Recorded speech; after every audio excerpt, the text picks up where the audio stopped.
functions that they have. So elsewhere, President William Ruto today came to the defense of the U.S. ambassador to Kenya, Meg Whitman, a day after opposition leader Raila Odinga termed the ambassador as rogue and asked her to keep off the affairs of the country.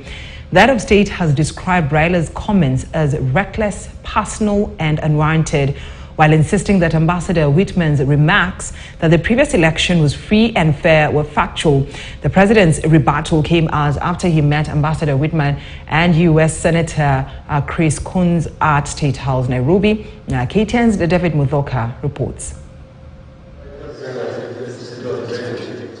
Early Friday morning, President William Ruto hosted a U.S. delegation comprising of U.S. Ambassador to Kenya Meg Whitman and Delaware Senator Chris Coons at State House, Nairobi. The meeting coming barely hours after opposition leader Raila Odinga slammed the envoy as rogue.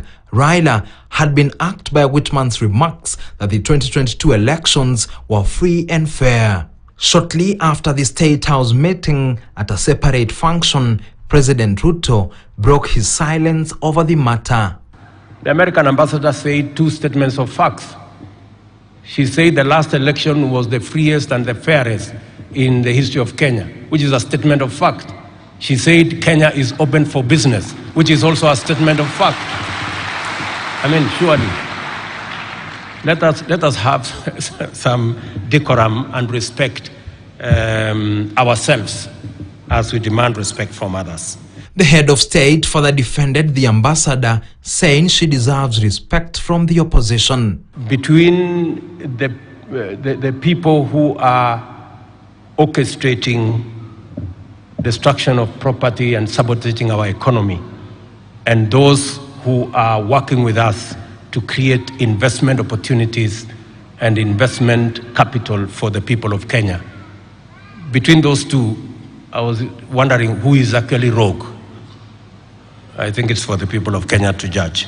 It is unclear whether this rebuttal by the president was as a result of him meeting Ambassador Whitman and Senator Coons. Through social media, President Ruto says they discussed trade and business opportunities for both Kenya and the United States, climate change mitigation efforts, global security issues, as well as Kenya being one of the most vibrant democracies in the world.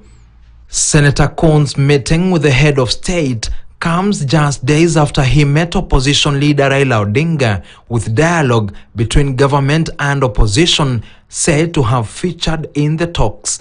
Coons' arrival in the country is the second this year, having met Raila earlier this year and Deputy President Rigathi Gachagua afterwards. The senator shot to prominence locally soon after 2018's handshake between Raila and former President Uhuru Kenyatta, in which he was involved, and his presence in the country is seen as another shot at bringing the opposition and the government to the negotiation table.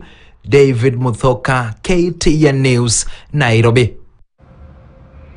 Right, so meanwhile, the devolution conference came to close with a raft